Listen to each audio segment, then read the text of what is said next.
Shalom, shalom. Tuesday. Hope you guys are having a good beginning of the week. We're back with another lesson for you guys. Hopefully, it won't be too long. I got a few precepts. We're going to be talking about, becoming a new creature and what that should entail. First and foremost, we give all honor and glory to the Most High God of Abraham, Isaac, and Jacob. We do so by way of His only begotten Son, who is an instrument of salvation for our nation, right? The nation of Israel, the Israelites. But yeah, man, what should come with becoming a new creature, right? You should become a asset and not a liability. You should become an asset and not a liability, right? Before we start, I'm gonna go ahead and play the blowing of the shofar by the brother Obadiah. You guys can hear that.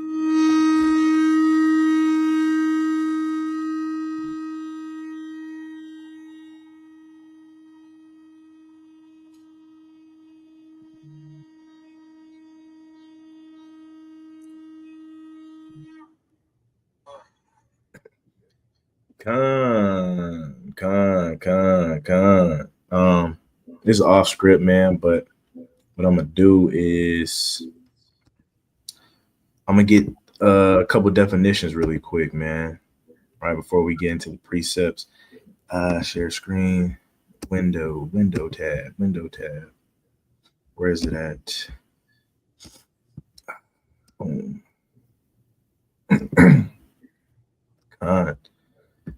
It's the first precept, but before we go there, let's go to Google real quick.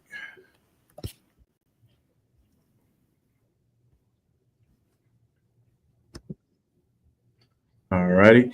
And the first word we're going to look up is what it means to be an asset, right? It says an asset is an asset is any resource with monetary value that is owned or controlled by an individual or business, right? Let's see here.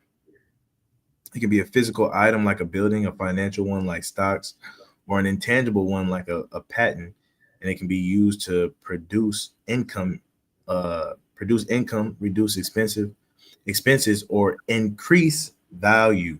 Right, that's what we're going to be looking at today: is increasing value, right? And of course, we're talking about spiritual value, right? Increasing value in your life and in others' lives, right? Let's see if there's anything over here. Key characteristics: provides value, assets generate income, have resale value, or contribute to operations. Right? It's a little bit about what being an asset is, right? Of course, it's talking about physical assets, but you want to be one, right?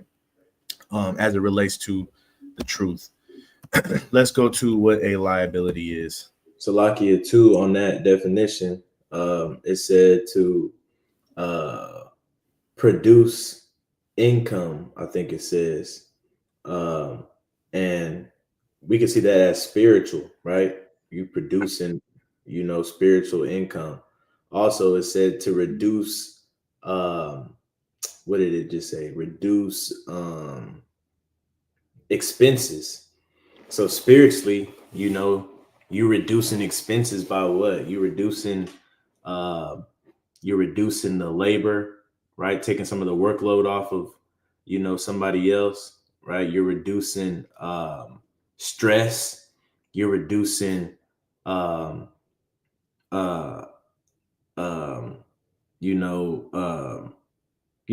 spiritually, you're just making it easier, right?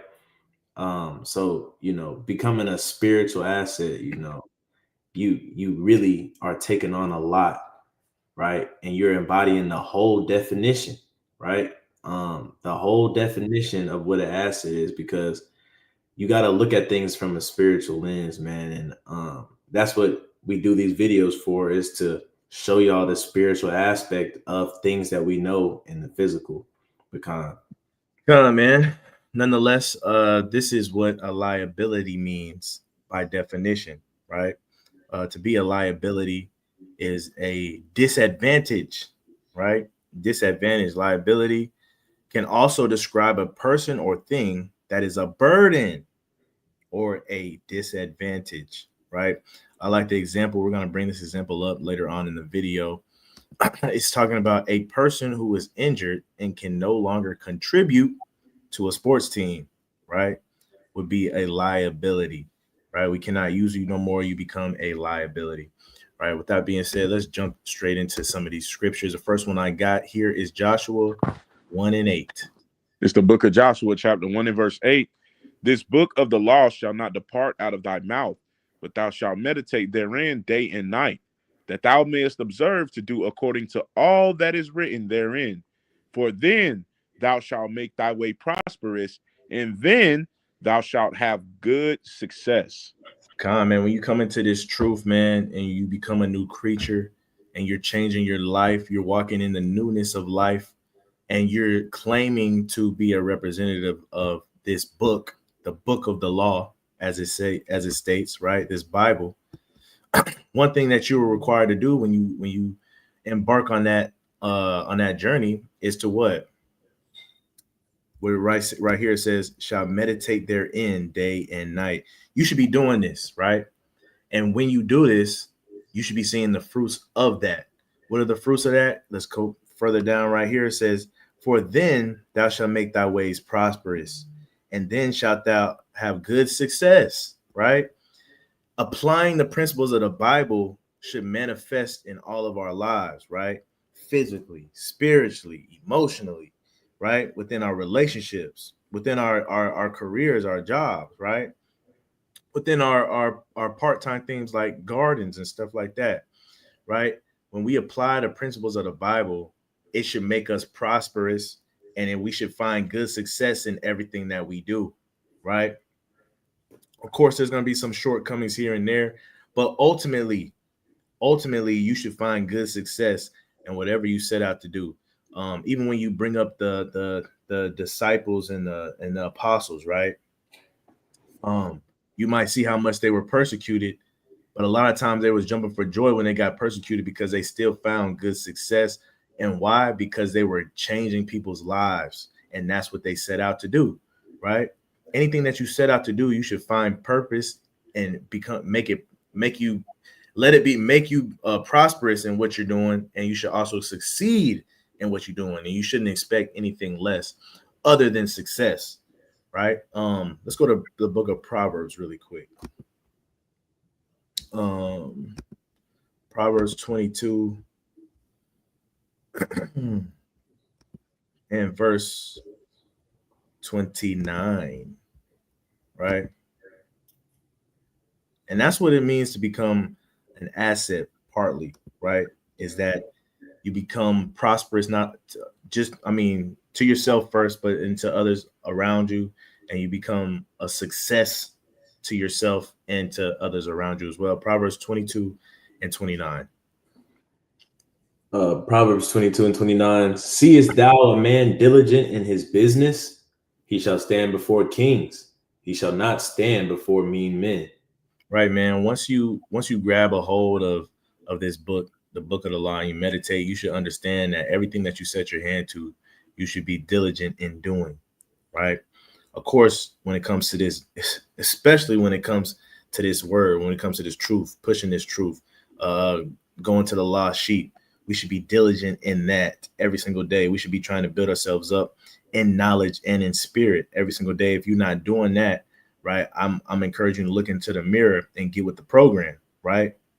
You need to be diligent in your business for the Lord, right? But also in life as well. You see that somebody that's diligent in something that he do, and you know what I'm saying? We can all be more diligent in things that we set out to do. We always see successful people, right? We see what it took for them to get where they at, and we're like, man, if I only had that much discipline, man, if I only had that, if I was only dedicated into doing that every single day, right? Like, hey, look, I know for a fact now, sometimes I get up early in the morning before I go to work and work out, but I see people that do it and they wake up earlier than me, right? Nothing's stopping me from doing it. I just don't do it, right? So that's on me. But I can't get mad at the diligence of another brother or diligence of another sister, and when I see the success that it brings them, because I can obtain the same thing, right? That's what comes with being diligent in business. And it's not talking about actual your like your job and stuff like that, but it's just talking about diligent in everything that you put your hand to. And so that's when you see people that a couple lessons ago, I brought up a sister, man, that I knew in the world, and she was diligent in that in her little social media thing or whatever. And it says right here, it says you'll stand before kings.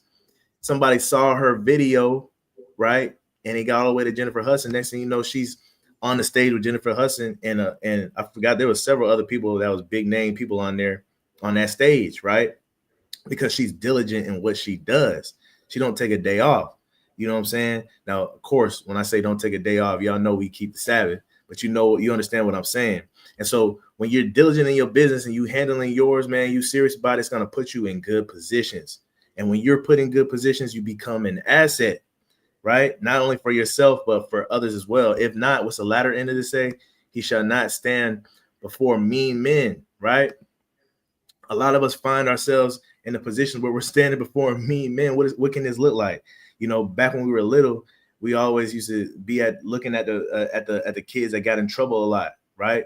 You know what I'm saying? We always kind of measure, like, if you was a good kid, you stayed out of jail. You know what I'm saying? Your mom and dad didn't have that call late at night, come pick up your son. You know what I'm saying?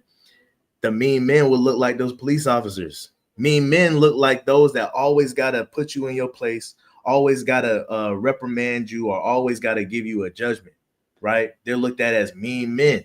You know what I'm saying? But at the same time, you don't want to be put in those positions. To not be put in those positions, you got to be diligent in what you're putting your hands to, right? To keep you out of those positions. Because when you're put in those positions, when somebody has to reprimand you, when somebody has to give you a harsh judgment, right, or give you a repercussion of any sort, you become a liability, right? Salakia too. When it says he shall not stand before mean men, right? You got to know when you're diligent in business, you're gonna be successful, and so you're gonna have people that come to you. They're not gonna be mean men; they're gonna be nice men, even if they don't like you, because they know that they can use you, right? We see. Not to cut you off, but what is that? Becoming an asset comes with respect. Yeah. And people, when they respect you, they treat you nice. Go ahead. I'm sorry. Yeah, like even when you're a celebrity or something, man, somebody could be LeBron's biggest hater, but if they see LeBron in person, they trying to get an autograph, they trying to get a picture, they all up on him, they talking nice. And so you're not gonna see too many when you're diligent in business and you're successful in what you do, people that come around you, whether they hate you or love you, they're gonna be nice to you. Right? When people come, you don't see nobody cussing out Kanye, even if they think he crazy. Right? They showing him respect because he's successful, right? And so that's also what it could mean too when it says he shall not stand before mean men, because everybody gonna be nice to you. Right. Hey, that's a telltale sign. When random folks or when anybody in general is found talking to you crazy, sometimes you gotta take a step back and look at yourself. You know what I'm saying? If somebody talking to you crazy, one, there's a lack of respect there, but what caused that lack of respect? I was watching a video on Instagram, and it was about a dude, a fitness guy, and he was saying, one thing about it, you can say all you want to, but I ain't got to go out here and do extra things and go above and beyond that to earn my respect. He said, man, I got to a point where I lost the weight. I started getting a little big and buff, right? And it automatically demanded respect before anybody even got the chance to speak to me, right? He was saying that when they see the way my body is, they can tell that discipline went into my body and that I have some type of discipline, right? And that discipline or that diligence warrants respect, right? And just like the brother said, that's a mighty point. right? When you are known to be diligent or known to have discipline, it comes with respect.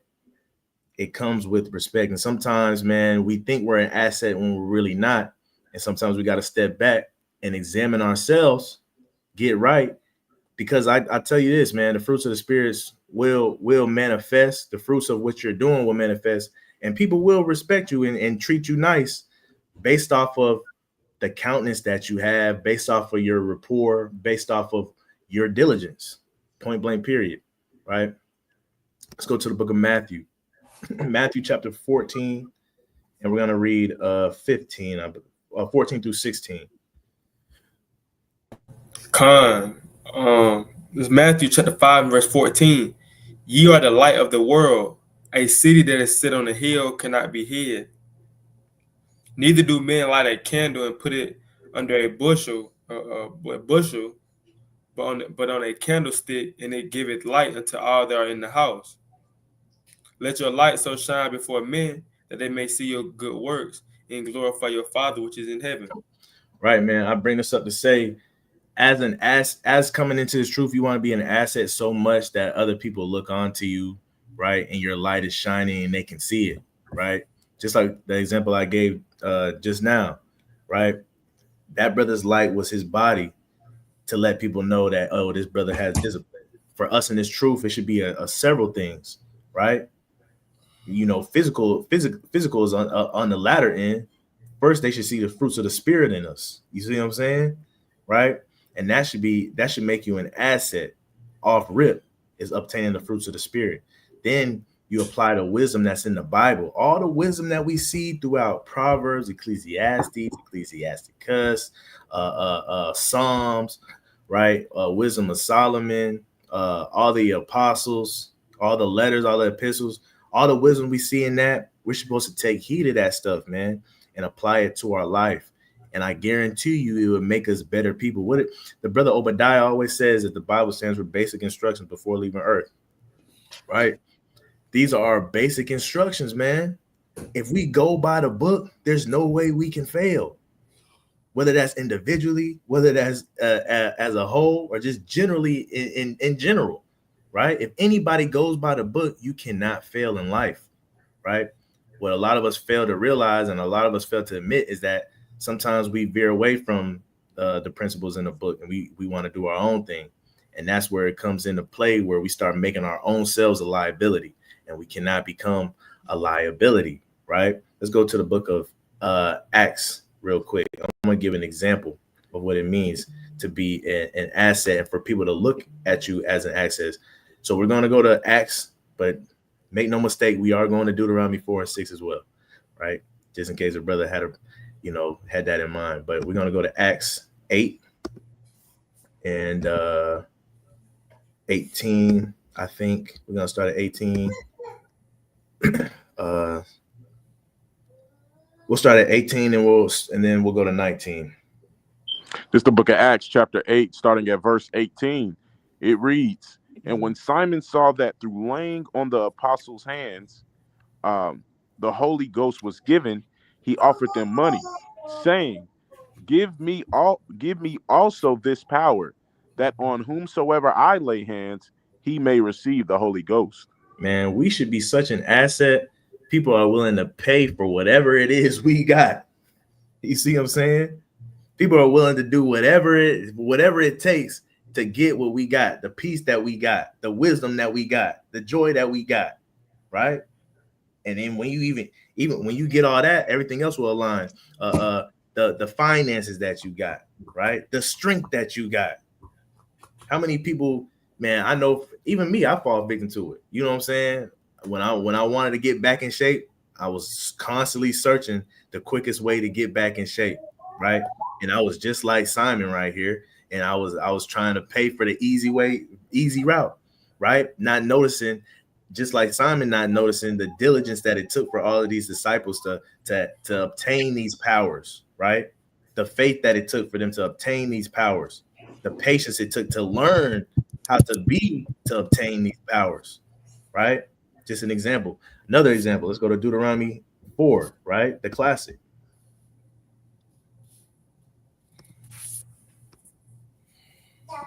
Deuteronomy 4. In the chat, it says, she says, Sirach 9 and 10, whatsoever thy hand findeth to do, do it with all thy might. For there is no work, nor device, nor knowledge, nor wisdom in the grave whither thou goest. Right, man. Right. Whatever you put your hand to do, man. Right. Do it to your best ability. Right. We constantly bring up that scripture. When you glorify God, glorify Him as much as you can. When you set out to do anything, make sure you try to do everything that you can to succeed at that thing. Right. And we You know talking what I'm saying? You don't want to leave nothing on the table. And we talking about being diligent in life, because like the precept says right here, in Sirach 9 and 10. Ecclesiastes, King.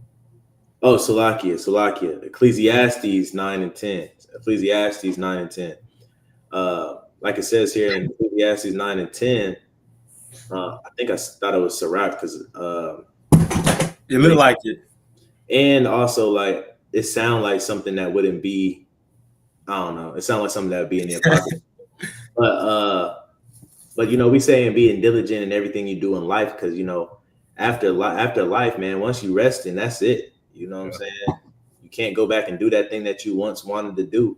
You can't be remembered for that thing that you wanted to be remembered for. You can't go back and we always talk about, man, if I could just go back to high school, if I could just go, that's one living.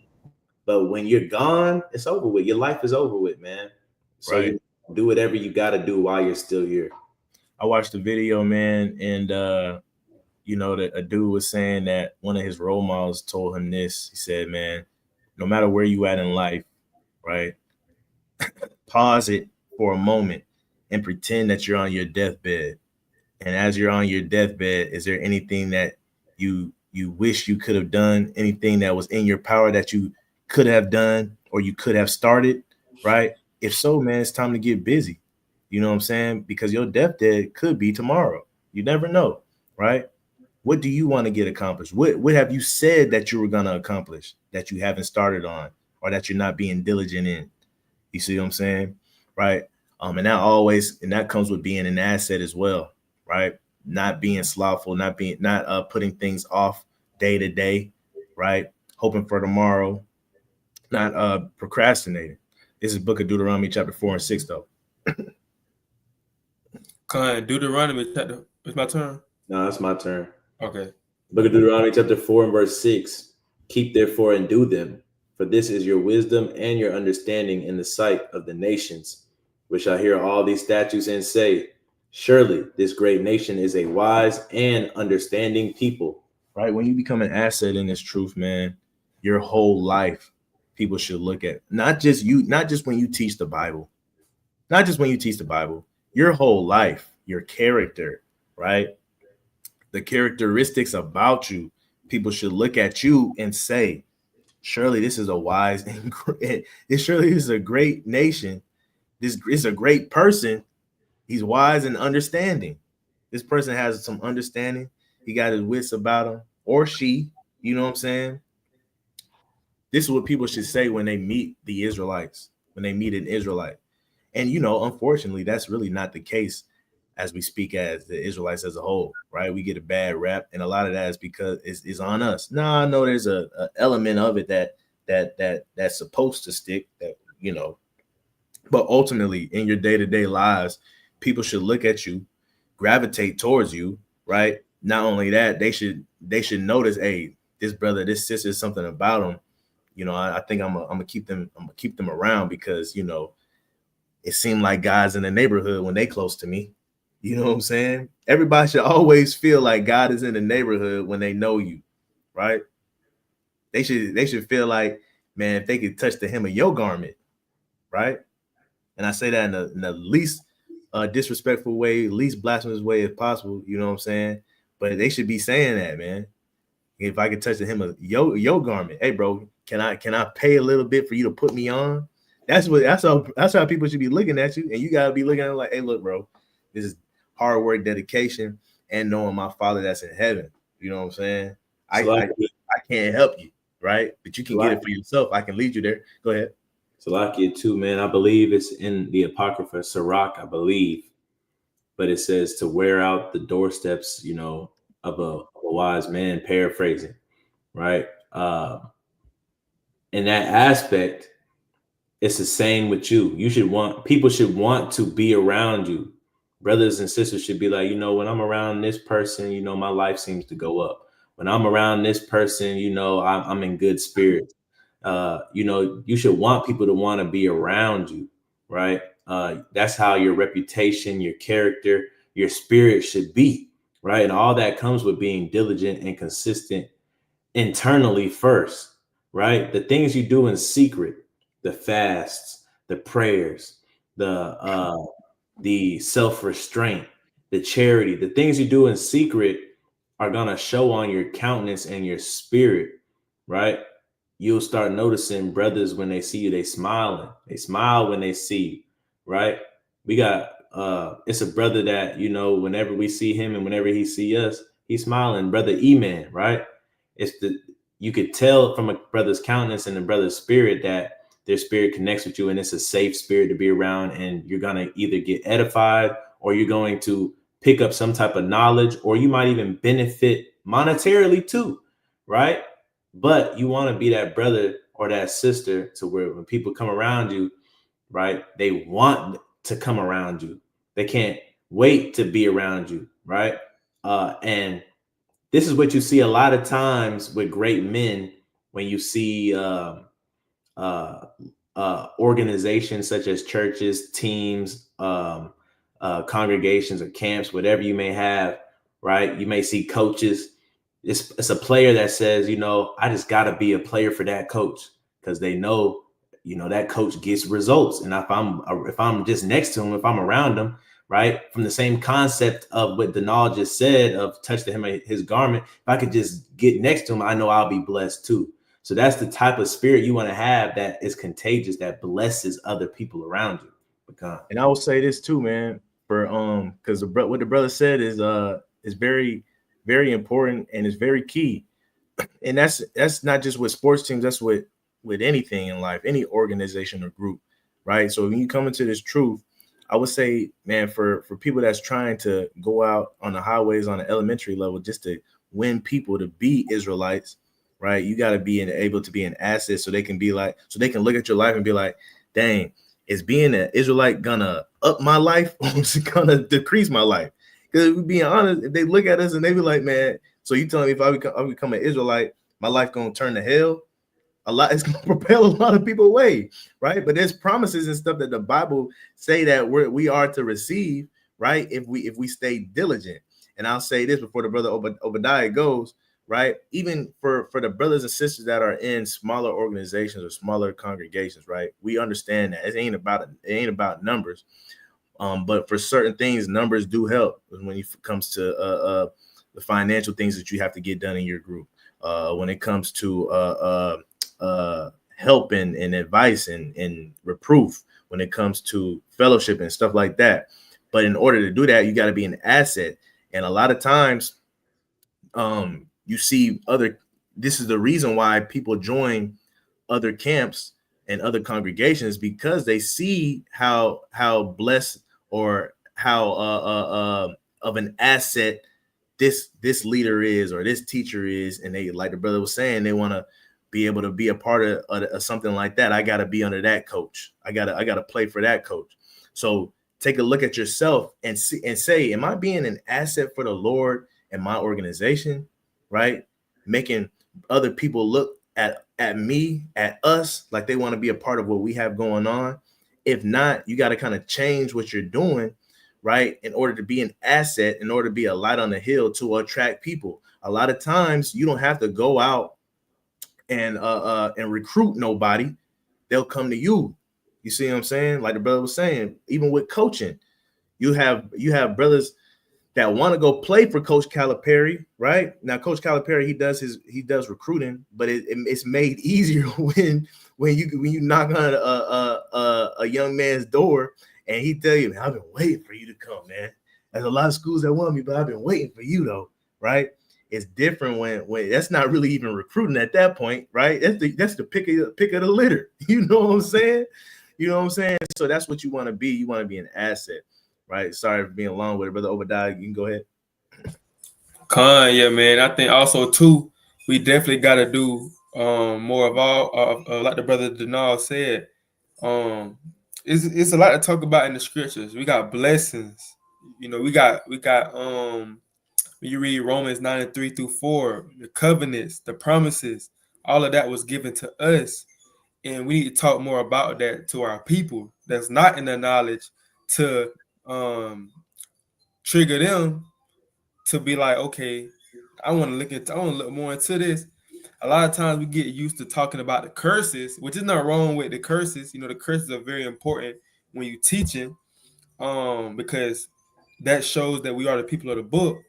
But I feel like a lot of people focus a lot on the curses and they don't speak on the blessings. You know, we know we curse 100%. We curse, but let's talk about the blessings that we gonna receive at the end. You know, let's let our people know. Yeah, it's curses, but we also got blessings. Yeah, we also got our kingdom waiting upon us. Yeah, we got the promises, the old covenant and the new covenant. I mean, the old covenant and the new covenant for us. So it's good to let our people know these things as well as the curses, so they can know it's something better and greater at the end. God, not only that, man, just knowing that there's blessings right here and right now, right? When we go and we read the stories of before time, we see how Tobit was blessed, even his land of captivity. We see how Daniel was blessed, the 3 Hebrew boys, right?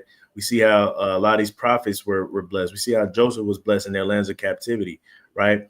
And, you know, one could argue that they're anomalies. That's cool. But at the end of the day, man, we see that their diligence and their faith help them to prosper and succeed in their captivities, right? Just like the first verse that we read, or the second verse we read, man, it should make you prosperous and should make you succeed.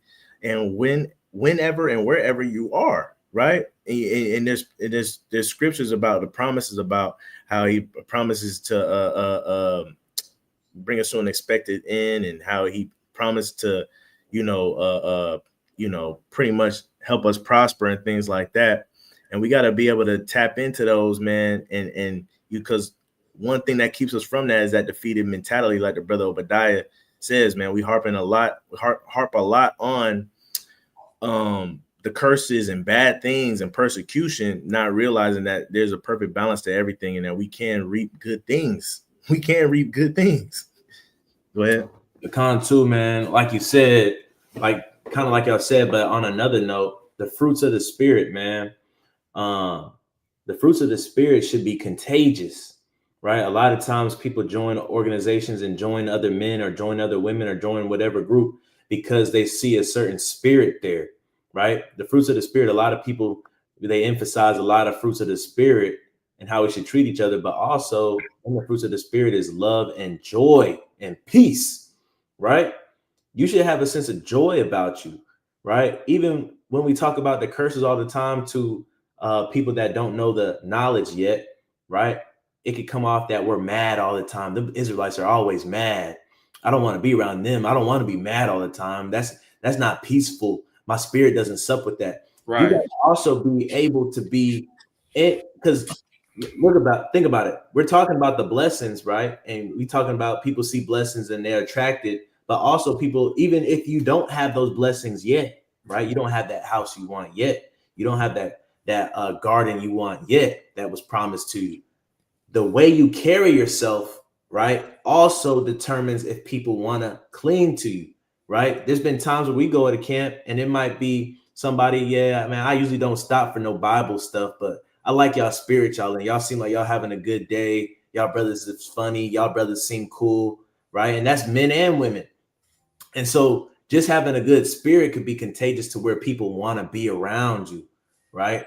And that could also be an asset. I joined this group, or I like being around this brother. I like being around this sister because they make me feel joy and peace, those fruits of the spirit, right? So it not all the time is it material things, right? Sometimes it's spiritual things like that's within you, right? Because we all know there's some people that we get around and we really don't want to be around them.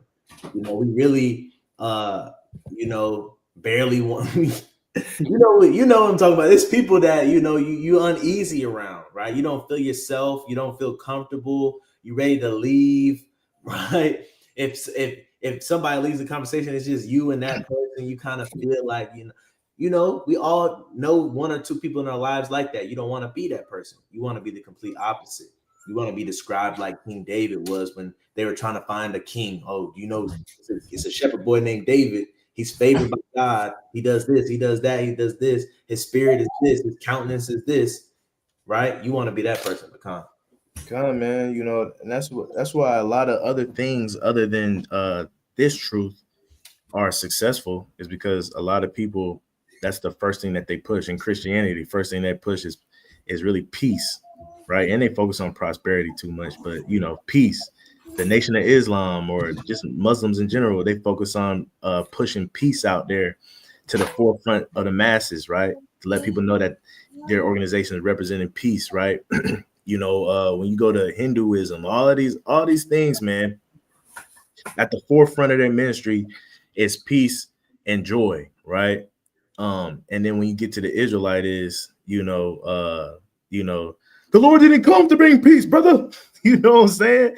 And then we know he's not coming to bring peace, but to separate, but to cause division. But at the same time, man, there is an aspect of the gospel, the good news that is good, right? You know what I'm saying?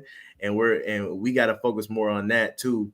And that would make us more of an asset as well, and not a liability, right? You focus on the bad things too much, or the austereness, or the curses, or the division and the hate too much, right? That's when we start getting labeled a hate group. That's when we start, people repelling our friends and our family. You know what I'm saying? And so it's a good balance to everything. But at the end of the day, man, should always hold those fruits of the spirit, like the brother Azrael said. And parts of that is love and joy. We got to push those to the forefront, and that would propel us to be an asset even more. So this is Proverbs 6, starting at verse 16. Proverbs chapter 6 and verse 16, and it reads, "These 6 things doth the Lord hate, yea, 7 are an abomination unto him: a proud look, a lying tongue, and hands that shed innocent blood, and heart that deviseth wicked imaginations, feet that be swift in running to mischief, a false witness that speaketh lies, and he that soweth discord among brethren." Right, man. You know what I'm saying? So these are the 6 things that the Lord hates. And I'm bringing this up to say that with these 6 things, man, they all weaken us, right? Because they all weaken our unity, right? They all not only weaken our unity, they disrupt our peace. They disrupt our peace. And if you're doing any of these things after you come into the truth, after you become a quote unquote new creature, you are what? You have become a liability. If you have anybody that's proud around you, they are a liability, because what comes with being proud, right? Pride comes before a fall. Pride comes before destruction. Destruction is near, my friend. If you have anybody that's proud around you, a lying tongue, somebody that's going to lie to you on a daily basis, right, is a liability. You can't trust them. They become a liability. Hands that shed innocent blood. Hey, if anybody, hope none of y'all killing nobody, right? Hope nobody killing nobody, but that should go without saying. That's a liability. A heart that devises wicked imagination. Anybody that's devising wicked imaginations, man, you need to get them around you, because they'll cause themselves to get in some craziness, and they'll cause you to get in some craziness, and then they'll bring some craziness to you, and it cause you to start thinking wicked imaginations as well. They're a liability. Feet that be swift into running to mischief. Anybody, hey man, it's for all the brothers that after camp they want to go to the club. You know what I'm saying? Feet that run into misses. These are people that are liabilities, going to put you in a situation you don't need to be in. A false witness, somebody that's constantly lying on somebody, right? That goes back to a lying tongue, right? It's a liability. He that soweth discord among brethren, somebody that's always gossiping, someone that's always saying, I don't think, all sisters know there's always that one sister. I don't think so and so really like you too much. You know what I'm saying? And then you never thought about it, but now you think about it now, right? You become a liability. All these things, 6 things that the Lord hates, are people that are liabilities in this truth. Do not be like those people, right? That was Proverbs 6. Let's go to 1 Corinthians. Let's go to a classic, right? 1 Corinthians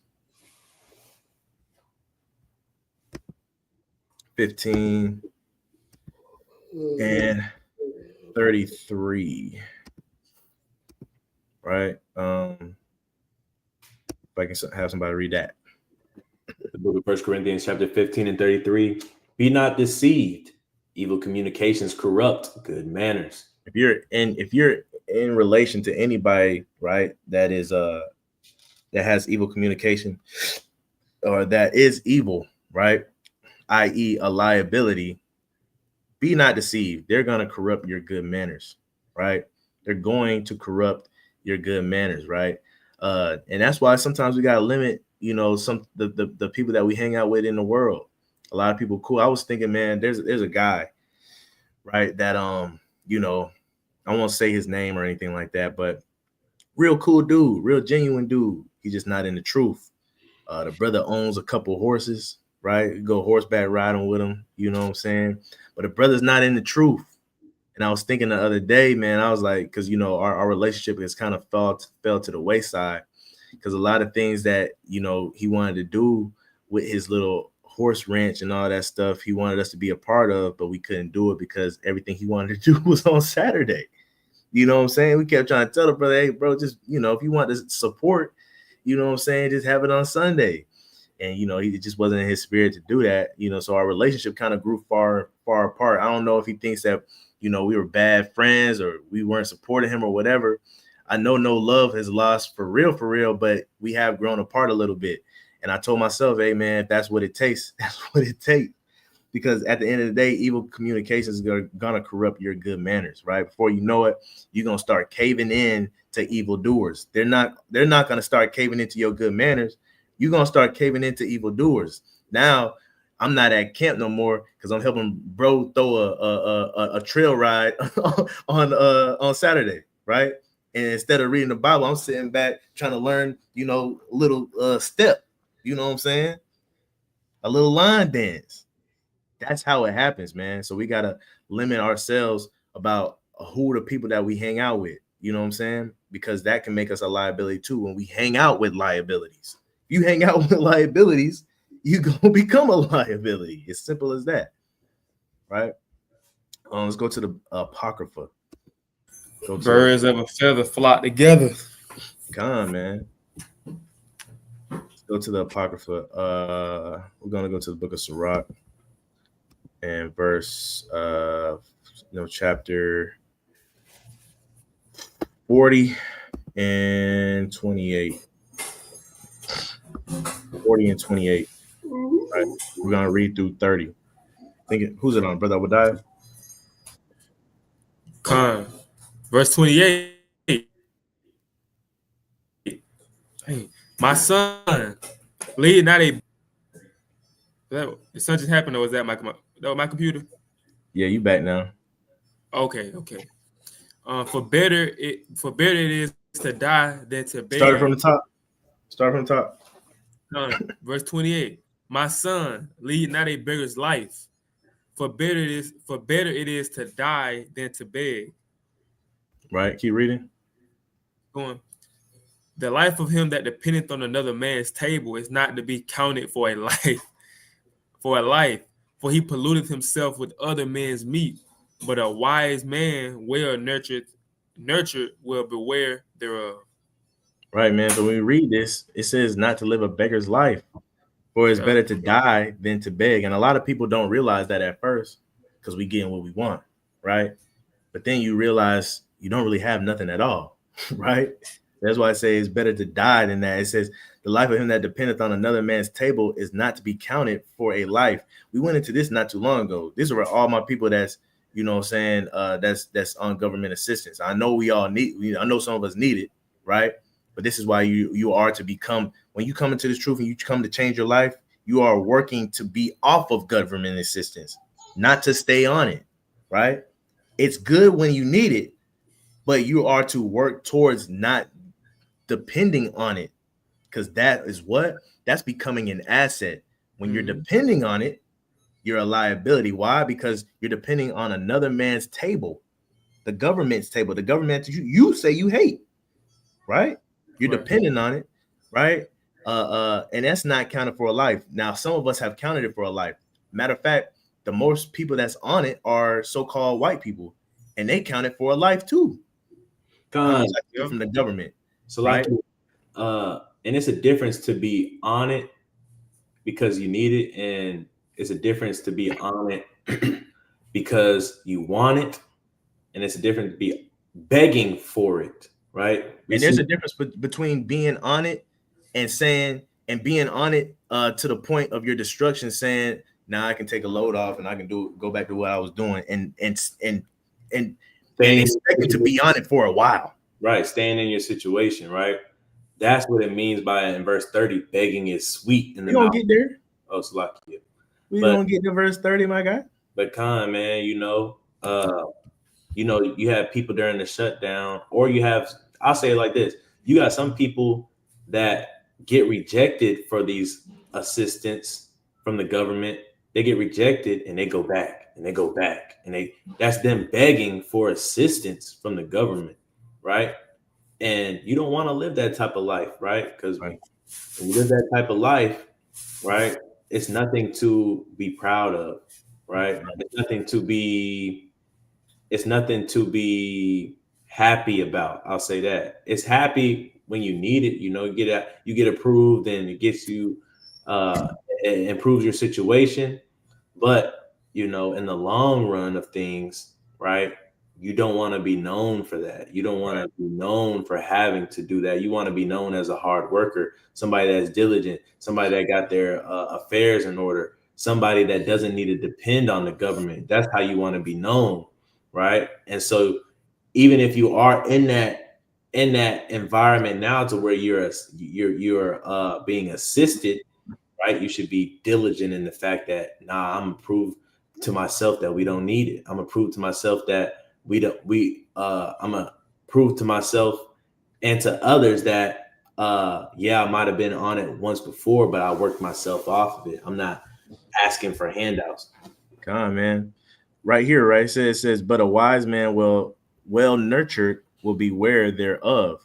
That's why when a lot of times when people get on their feet, right? Because that's what you're supposed to be doing with this government assistance, is getting on your feet. When you get on your feet, right, and you're nurtured and you realize, I don't need it no more, you do the right thing and you step away from it, because a wise man is prudent. A wise man knows, I needed it then. If I don't need it now, I don't want to be dependent on it, right? And so I'm gonna create good habits to nurture myself and not depend on somebody else, right? It's the same thing like when people wear glasses and contacts. We was talking about this not too long ago at one men's night in the parking lot. Some people will say that their eyesight gets worse when they start wearing glasses. The glasses was meant to help, right? But then after a while, your eyes become dependent on the prescription, right? And that's the same thing that happens with us in life, right? Verse number 30, if you can read that for me, Obadiah. Verse 30, begging is sweet in the mouth of the shameless, but in the belly there shall burn a fire. Right, man. And I'll let Azrael say his take on this. But, when I read this, it says begging is sweet in the mouth of the shameless, right? First of all, the shame, if you got no shame, you know what it sounds like? I ain't too proud to beg, right? That's what it sounds like. But you should be too proud to beg, right? Begging is sweet in the mouth of the shameless. You should, bro, in a shameful position, you should be ashamed, right? But what happens is it gets to a point where you aren't too proud to beg. You aren't too proud to constantly ask and stuff like that, right? And then at first, it sounds good, but then it turns to a fire in your belly, because now you got to deal with the BS that comes with it, the BS that comes with who you asking a favor from and what they're demanding of you, and you know what I'm saying, being subject to their will because you need them and stuff like that. And that's when it becomes a fire and you become angry, but you ain't got nobody to be mad at. But who? Yourself, because you have made yourself a liability, right? You have made yourself a liability. And that goes not just for materialistic things and finances, that goes with spiritually too. When you constantly got to ask your husband, hey, where is X, Y, and Z in the Bible, right? And then your husband telling you stuff like, see that, man, you're not on your word. You don't really want to be taught for real. Now you get mad, right? Now you get mad, but it's like, bro, you know what I'm saying? Do you want to know where it is or not? You gotta, now you subject yourself to whatever it is, this person that you're asking a favor from, you're subjecting yourself to their comments, right? When you a brother on the line and you know what I'm saying, you never got your stuff together, man, and you always got to ask a brother for whatever, you know what I'm saying? Bro, I forgot my Bible again. Can I get my Bible? And the brother look at you in disgust and like, bro, you always forgetting your Bible, bro. Why you always gotta say something? Just, can I use your Bible or not? And like that brother with the phone, you know what I'm saying? Like the brother with the phone, but that's how it is though, right? And then you got to take that, and then the brother say, man, here, take it, man. You know what I'm saying? Then you kind of got to take it, and you kind of feeling angry, but you ain't got nobody to be mad at but yourself, because you made yourself a liability when you left your Bible at home. Yeah, right? You know, in verse 30, when it says, but in his belly there shall burn a fire, you know, in common words or in common terminology, everyday terminology that we use with that saying, I'm heated. You know, you ever text somebody or you ever get mad or you ever say, I'm heated. That got me heated. And that's what it does, man. For another example, right? Carnal example, right? For men sometimes, sometimes when you're married men, right? Like Paul say, you be burning and you ask your wife for something. And, you know, if you got ears and eyes to see, right? You ask your wife for something, she may say no. You find yourself begging, right? You may find yourself begging. And guess what happens? You feel heated on the inside. You feel like, I shouldn't have to beg. I shouldn't have to be begging, right? That's what that means. You have a fire in your belly. You're heated, right? And sometimes, you know, it's the same way with everything. When you become a beggar, right? And that's what the brother was saying. It doesn't always have to be monetary, right? When you become a beggar in life, a lot of times it hits you. It makes you heated that you got to ask this person something, you know, for a favor because you feel like then you subject to your wife, or sometimes you subject to your husband, being like, all right, can it wait a couple hours? Can I shower first? Can I do the dishes real quick? Right? And then you think, man, because you still need it, you still want it, so you subject to it. You subject to that person, like the brother said, it becomes a fire in your stomach, man. It kind of gets you heated. You know what I'm saying? Just little things to think about. You know what I'm saying? Just to put things in perspective. But you don't want to be a beggar because you make yourself a liability. What do you want to do? You want to be a contributor. And so I read that example at the very beginning when we read the definition of what it means to be a liability. And it was talking about somebody that was on the injury reserve list. You see what I'm saying? And how they couldn't contribute to the team's success. So with that being said, I'm going to bring up this precept, 1 Corinthians 12:12. Salakia for the noise in the background, man. My kids doing construction. But this is the book of 1 Corinthians chapter 12 and verse 12. And it reads, for as the body is one and hath many members, and all the members of that one body, being many, are one body, so also is Christ. Come on, man. We're all members of the body, right? We all want to be able to contribute to this body of Christ, right? We all want to be able to help each other as brothers and sisters, right? And that's physically, spiritually, and emotionally. And so when you look at that, matter of fact, let's go to verse 21, I believe. Let's go to verse 21. The book of 1 Corinthians chapter 12 and verse 21. And the eye cannot say unto the hand, I have no need of thee, nor again the head to the feet, I have no need of you. Right, man. You know what happens when one part feels the need to say that, When you when you're the head and you go to the eye and be like, man, we have no need for you. You're good for nothing, right? That's you say that when the eye is seen to be blind and can't even see or can't even function to do its own part, right? And so I say that to say, man, in this truth, we all want to be able to contribute to the body, right? If you're a finger, you want to do what a finger does, right? To the best of your ability. If you an eye, you want to do what the eyes do, what the eyes provide. And you don't want to be that person that be like, oh, this area is shut down for the day, right? You just can't see for the day. We'll try again tomorrow. Or you can't use your arm for the day. We'll try again tomorrow. You become a liability. You want to have a full functioning body at all times. You want to be able to use both your arms and your legs and all your five senses and all that stuff whenever you need to. If you can't use it when you need it, it has become a liability, right? Almost done. I only got 2 more precepts left. Let's go to the book of Romans. Romans. Salaki too. Off of that precept too, man. Another key thing to remember: you want to be needed, right?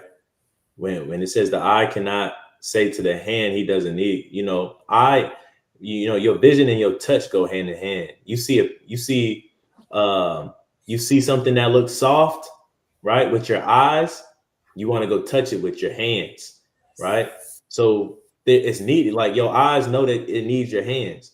You want, when people be around you, you want them to feel like they need you in their life, right?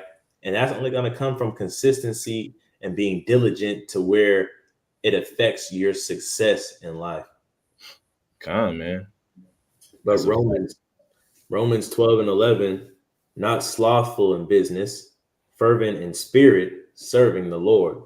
Fervent in spirit, serving the Lord, man. I want to get a definition real quick. Google. Definition real quick, Brother Azrael, if you could read it. We're going to see right here. Fervent. The definition of fervent: having or displaying a passionate intensity. Right, man. When you come into this truth, man, everything that you do should be with passion and with intensity, right? When we play sports, man, one thing that we always got in trouble for is if the coach said, man, there's a lack of intensity, lack of urgency, right? Everything we do in this truth should be done with passion and urgency, fervent in spirit. Because we're serving the Lord. If you think about butlers and all that stuff, man, Jeffrey on the Fresh Prince of Bel-Air, or the butlers that be in the White House, right? What they wearing, right? They always presentable. 3-piece suit. Jeffrey had the duck tail in the back, man. You know, the little penguin tail in the back, man. Right? Always looking presentable. You know what I'm saying? You're a representation of the Most High. We've been talking about this, right? You know what I'm saying? Because you're serving the Lord. When somebody come up to you and they look at you, who you serving, right? What did it look like? Who you look like you serving? Look like you serving fiends up the street with drug money. You know what I'm saying? With drugs, you look like you serving time in prison. Who do you look like you serving? You look like you serving, you a YN, you want to wear all black all the time, man. Who you look like you serving? The devil? Who do you look like you serving, man? That's on a day in and day out basis, man. Take care of yourself, man. We was never a people that was not groomed. You know what I'm saying? When you go into the Levitical priest, man, they always had to keep a clean cut, right? They couldn't have long hair. They couldn't be bald. They always had to pull that guy. It couldn't get too long. You know what I'm saying? They had to pull their beards, right? Couldn't get too long. You know what I'm saying? And I understand it's because they didn't want to, have any hair drop on the floor and stuff like that. But still, at the same time, man, we were never just go out, we got our bonnets on and our slippers. We was never that type of people. You know what I'm saying? And what I'm saying is put your best into this truth. This ain't your job in the world, man. There's plenty of jobs in the world where, and I ain't trying to get on Brother Isaiah or Brother Obadiah right now, but there's plenty of jobs in the world where we had meetings on Zoom and stuff like that, and I would have my thing off, my camera off. You know what I'm saying? Why? Honestly, because I didn't care about the job. Right? Y'all don't need to see me. You know what I'm saying? I was probably doing something that in the back, not paying attention. You know what I'm saying? But when you come into this truth, man, it's the little things, man. Right? And that's why when you look at other groups and all that stuff, they have fruitful things going on because they take it serious, right? You know, I'm not saying we are going in with Nation of Islam or anything like that, but them brothers be suited and booted whenever you see it, and women be dressed to the nines, but pressed and clean whenever you see them, right? Go ahead. So like it too, you know, if you want to know what fervent in spirit is, man, just whenever everybody has times where they say, sorry, man, sorry, I'm getting loud, that I'm just really passionate about this. Everybody has certain topics, certain things that they love to talk about, certain things they love to do where they become alive, right? That's what fervent in spirit is, right? There's somebody brother in Iraq. But there's somebody I know that in his camp, he says you can't teach if you're gonna be bored. If you're gonna be boring, get up off my line. You can't teach. You gotta have some charisma, some passion about you, right? When he bring out a scripture and he say, hey, read that thing right there. Read that thing right there. You know, he's lively, right? He's lively, even at his old age, if you know who I'm talking about, right? Even at his old age, he's lively, and he commands the brothers underneath him to be lively as well if they're going to be on the line and if they're going to be teaching, because he understands that being fervent in spirit is contagious. So that's how we should be, man. We should be fervent in spirit in everything that we do, really, right? In everything, because this is talking about being slothful in business, but in everything you should do, you should be fervent in spirit, because it is contagious and people will respect you a certain way, a different way, because of your countenance. Yeah, man. I got one more preset, man. Dang, man. I think I blew the fuse out here, man. In this room, man. The electricity stopped working, man. That's what happens, man. This sidebar. You know, I was doing too much, man. I had the heater going, had a heating pad, had the LED light going, had the computer hooked up. You know what I'm saying? Yeah, I had too much going on, bro. My goodness. I gotta cut it. I gotta find out how to cut it back on, because my ribs work computer and everything was hooked up. Go to your breaker box and flip it. Yeah. EMP attack hit up. Right as you went out. Nonetheless, man, I got one more precept, man. One more precept. Bougie, ain't it? Brother, light right here, light right here, light right here. Hey, Light bro, right he got cold, he got a heating pad though. That's got cold, bro. He got cold, bro. But grown man with a heating pad, bro. Hey, bro. Hey, we almost done, bro. Hey, check it out, though. It's Romans 12 and 11. It says not slothful in business, but what business is it talking about? Let me share with you guys what business is talking about in Luke chapter 2 and verse 49. All right. What business is it talking about? That we gotta be fervent in spirit. Go ahead, brother Obadiah. bad. This Luke chapter 2 and verse 49. And he said unto them, how is it that ye sought me? Would ye not that I must be about my father's business? About who? My father's business. Right, man. When it comes to our father's business, we gotta take it seriously, man. Right. And when we're in his business, when we're working for the Lord, we want to be an asset and not a liability. Right. What does that look like? At the end of the day, he's saying, job well done, my good and faithful servant. Right. And not depart from me. Right. And so you want to be able to become an asset and not a liability. I hope you guys were edified with that lesson, man. And we'll see you guys again, Lord willing, tomorrow, man. It's crazy. Got the lights off on me, man. You know what I'm saying? But the word must go out. You feel me? But nonetheless, man, you know, our brother Christ and our King, man, he said, if you're not gathering, you're scattering. And that's all we're doing when we do these videos. That's what we aim to do, is to gather our people together, and to make them assets and not liabilities, man. We'll see you guys next time. We say shalom. Shalom.